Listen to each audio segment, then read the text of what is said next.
Assalamu alaikum, dear students. How are you? I hope that you all are fine. Okay dear students, हमने last lecture में branches पढ़ी थी। तीन branches cytology तक पढ़ी थी। आज हम स्टार्ट करने वाले हैं आगे की ब्रांचेस। जितनी भी ब्रांचेस हैं बायोलॉजी की वो सारी आज क्लियर करेंगे इंशाल्लाह। सो हमारा जो पहली पहली जो ब्रांच है वो है फिजियोलॉजी। फिजियोलॉजी बायोलॉजी की एक ब्रांच है। फिजियोलॉजी जो वर्ड है वो ग्रीक वर्ड लैंग्वेज का वर्ड है, निकला हुआ है फिजिकोस या फ्यूजिस। बेसिकली फिजिकोस से निकला हुआ है। फिजिकोस का मतलब होता है नेचर। फिजिकोस का मतलब क्या है? नेचर। अब इस फिजिकोस का मतलब क्या है? नेचर। और लोगोस का मतलब है टू स्टडी। सो हम इसके अंदर क्या करते हैं? Study of different functions of different parts of the body. मतलब क्या कि हमारे जिस्म के जितने भी पार्ट्स हैं, बॉडी पार्ट्स हैं, उनका डिफरेंट फंक्शन है। उस डिफरेंट फंक्शन को पढ़ना हम फिजियोलॉजी कहते हैं। जैसे कि हार्ट हार्ट की फिजियोलॉजी क्या है? पंपिंग। किस चीज़ की पंपिंग? ब्लड की। किडनी की फिजियोलॉजी क्या है? फंक्शन क्या है? Filtration of blood. ब्रेन की फिजियोलॉजी क्या है? बेटा, ब्रेन हमारे पूरे बॉडी को कंट्रोल करता है। स्किन का फंक्शन है, फिजियोलॉजी है प्रोटेक्शन। ओके। उसके बाद हमारे पास उसके बाद जो ब्रांच है वो है पैलेंटोलॉजी। पैलेंटोलॉजी भी बायोलॉजी की ब्रांच है, मोस्ट इम्पोर्टेंट ब्रांच है। पैलेंटोलॉजी बायोलॉजी की ब्रांच है जो निकला हुआ है। बायोलॉजी की ब्रांच है जिसका ग्रीक वर्ड से निकला हुआ है पेलियस। पेलियस का मतलब है एंशियंट, और ऑन्टोस ऑन्टोस का मतलब है लिविंग बींग्स। देखें, अगर मैं यहाँ पर एग्जांपल दूँ, मैं आपको कहूँ कि आज से 200 साल पहले के किसी बंदे की स्ट्रक्चर या किसी शख्स की, किसी ह्यूमन बीइंग की, किसी एनिमल की स्टडी करनी है, तो आपका जवाब क्या होगा कि सर ऐसा तो कोई लिविंग ऑर्गेनिज्म नहीं है। अब वो अलाइव भी नहीं है, मतलब कोई ह्यूमन बीइंग अलाइव नहीं है। आज से हज़ारों, मतलब 1000-2000 साल पहले जो जानदार था वो अब भी तो नहीं होगा। तो हमारे पास ऐसी क्या चीज़ होती है जिससे हमें पता चलता है, हम उसकी स्टडी करते हैं? तो बेटा याद रख लें, वो है फॉसिल्स। पुराने कदीम ज़माने के जितने भी जानदार थे, जैसे कि मोहनजोदड़ो से कुछ ट्रेसेस मिले थे, जिससे हमने अंदाज़ा लगाया था कि यहाँ पर भी ज़िंदगी एग्जिस्ट कर रही थी, यहाँ पर कैसे लोग थे। एक्चुअली ये फॉसिल ही था जो हमें बता रहा था कि उनकी एज कितनी थी, मोहनजोदड़ो कितना पुराना है, या उन वहाँ पर कौन सी लाइफ, मतलब कैसे लोग रहते थे। एक्चुअली ये फॉसिल एक, आप कह सकते हो, ये एक समहाउ एक ट्रेस है। These are the traces of old dead organisms. जितने भी पुराने जानदार हैं उन, एक्चुअली इसके अंदर क्या मिलता है, जो डीएनए पाया जाता है, जिससे हमें पता चल जाता है, कंप्लीट इन्फॉर्मेशन मिलती है कि वो जानदार कितना पुराना था। तो हम उस फॉसिल को स्टडी करते हुए हम कहते हैं कि हमने पुराने जानदारों की स्टडी की है। तो इसलिए हम इसको सिंपल और सादा अल्फाजों में कहते हैं study of fossils. Study of fossils. Fossils क्या हैं? वो पुराने जानदार के ट्रेसेस हैं। अच्छा, ये पैलेंटोलॉजी दो तरह की पाई जाती है, दो ब्रांच, इसके अंदर दो टाइप्स होते हैं। एक होती है पैलेंटोजूलॉजी, दूसरी है पैलेंटोबॉटनी। पैलेंटोजोलॉजी के अंदर एनिमल्स फॉसिल्स की स्टडी करते हैं, और पैलेंटोबॉटनी के अंदर प्लांट फॉसिल्स की स्टडी करते हैं। क्लियर? अच्छा बेटा, फिर हम एक और ब्रांच है इकोलॉजी। अच्छा, इकोलॉजी का दूसरा नाम है environmental biology. Ecology is also known as environmental biology. ये जो इकोलॉजी है ये ग्रीक लैंग्वेज का वर्ड है, ओइकोस से निकला हुआ है। ओइकोस का मतलब है होम, और लोगोस का मतलब है टू स्टडी। अब देखिए, घर की तो स्टडी है, मतलब हम, घर क्या है? लिविंग है, नॉन लिविंग है? नॉन लिविंग है, बिल्कुल। हम जहाँ पर रहते हैं वो हमारा घर है। अब देखें, स्टडी ऑफ रिलेशनशिप या इंटरेक्शन भी कर सकते हैं of living organisms and their non living environment. मतलब जानदार जिस भी माहौल में रहता है, उस जानदार का उसके माहौल के साथ जो इंटरेक्शन है, जो मतलब किस माहौल में रहता है, तो उस जानदार के माहौल की स्टडी को हम क्या कहेंगे? इकोलॉजी। क्या कहेंगे? इकोलॉजी। अब उसके बाद हमारे पास एक और ब्रांच आती है फार्माकोलॉजी। अच्छा, फार्माकोलॉजी, फार्मेकन वर्ड जो कि ग्रीक वर्ड फार्मेकन से निकला हुआ है। फार्मेकन का मतलब होता है ड्रग या मेडिसिन।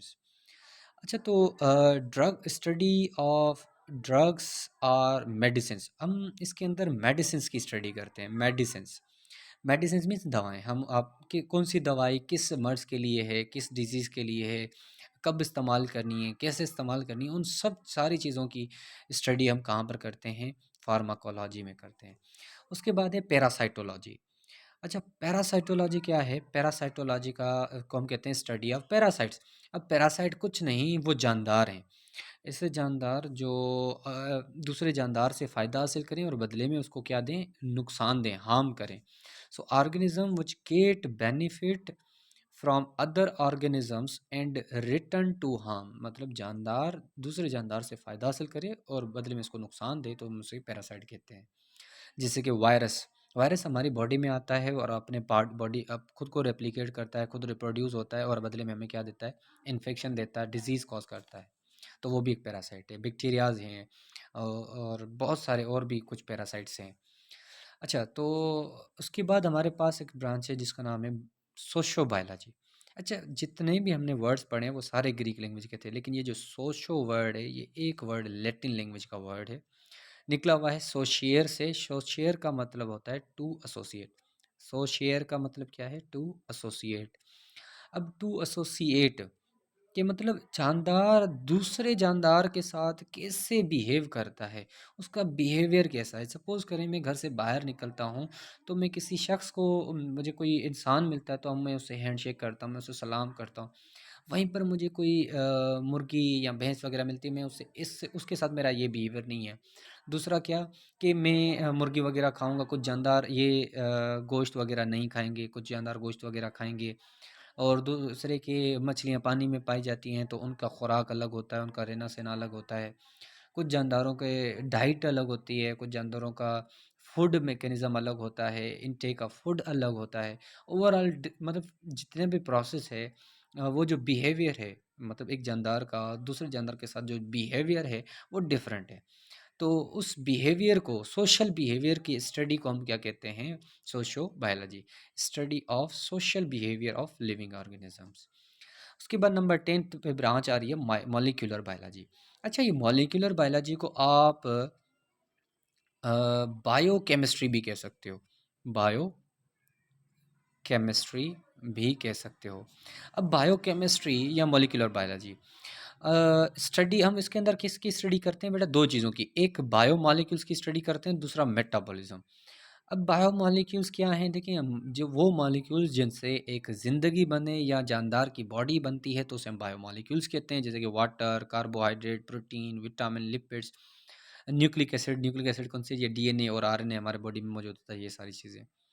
सो मेटाबॉलिज्म क्या है? मेटाबॉलिज्म क्या है? ये सारी चीज़ें जो हैं या हमारी लिविंग बॉडी के अंदर जितने भी केमिकल रिएक्शंस होते हैं तो उसे हम मेटाबॉलिज्म कहते हैं।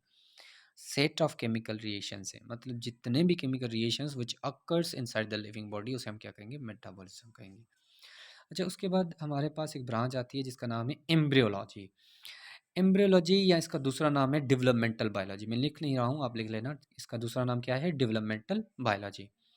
ये एम्ब्रियोलॉजी ग्रीक वर्ड एम्ब्रियो और लॉगोस से निकला हुआ है। एम्ब्रियो का मतलब होता है अनबॉर्न बेबी। अ, देखिए, जब बच्चा मेल और फीमेल मैचिंग करके जो बच्चा बनाते हैं, मतलब पैदा करते हैं, माँ बाप से जो उसका बच्चा पैदा होता है, माँ, तो उसे हम ऑफस्प्रिंग कहते हैं।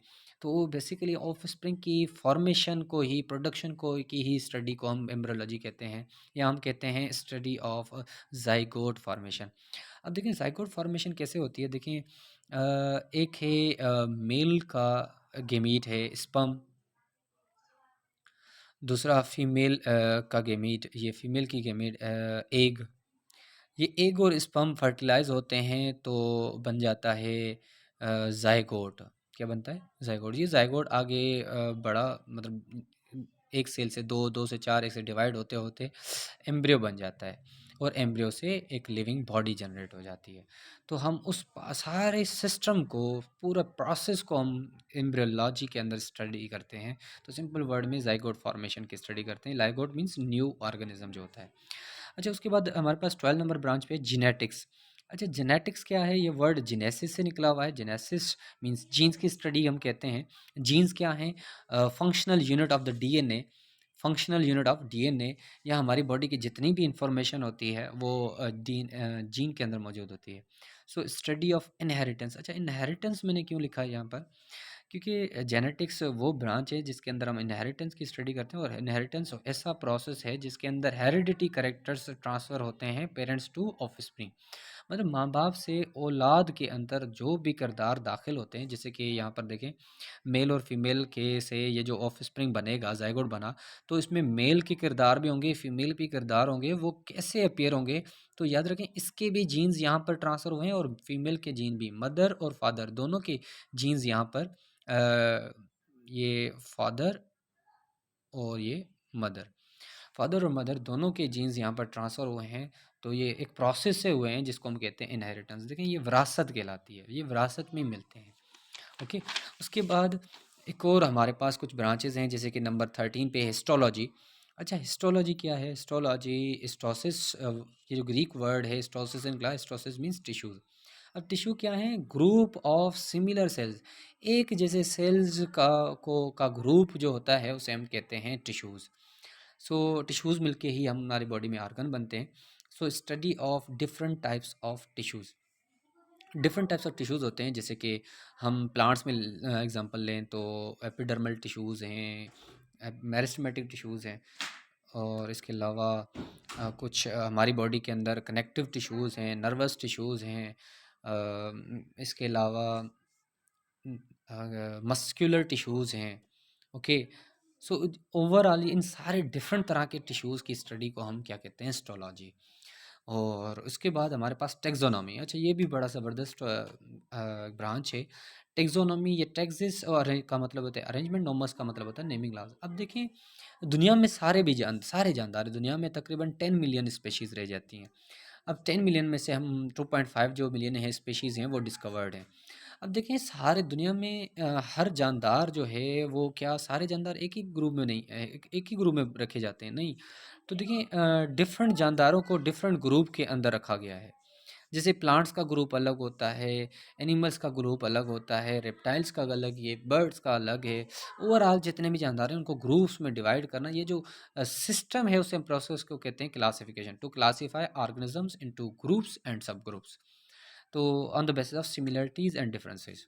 सो उसकी स्टडी को हम क्या कहते हैं? क्लासिफिकेशन की स्टडी को क्या कहते हैं? टेक्सोनॉमी, और इसके फादर का नाम है कार्लस लिन्नेयस। अच्छा उसके बाद बायोटेक्नोलॉजी, ये बायोटेक्नोलॉजी फाइनल ब्रांच है हमारी। बायोटेक्नोलॉजी एक ऐसी ब्रांच है बायोलॉजी की जिसके अंदर हम लिविंग ऑर्गेनिजम्स की स्टडी करते हैं और उनसे कुछ वैल्यूएबल प्रोडक्ट्स तैयार करते हैं, जो कि दूसरे जानदारों के लिए या मैनकाइंड के लिए फ़ायदेमंद हों या कारामद साबित हों। जैसे कि हमारी देखें हम बैक्टीरिया को इस्तेमाल करके बैक्टीरिया एक लिविंग ऑर्गेनिज्म है, प्रोकैरियोट है। इसी को यूज़ करते हुए हम इंसुलिन बनाते हैं, और इंसुलिन देखें दूसरे जानदारों के लिए कितना इंपॉर्टेंट है। वायरसेस को इस्तेमाल करके वैक्सीन तैयार करते हैं, बैक्टीरिया का इस्तेमाल करके हुए हम एंटीबायोटिक्स तैयार करते हैं। तो ओवरऑल जानदारों को इस्तेमाल करके जानदारों की स्टडी करते हैं ताकि हम ऐसे प्रोडक्ट्स तैयार करें जो कि दूसरे जानदारों के लिए फ़ायदेमंद हों, तो उस ब्रांच को कहते हैं बायोटेक्नोलॉजी। ओके बेटा, ये हुई हमारी सारी ब्रांचेज़ मुकम्मल। उम्मीद है कि आपको पूरा समझ में आ गया होगा। ये ब्रांचेज़ हैं, और दूसरी ये ब्रांचेज़ हैं आपको कंप्लीट क्लियर समझ में आ गई होंगी। ओके बेटा, अल्लाह हाफ़िज़, टेक केयर।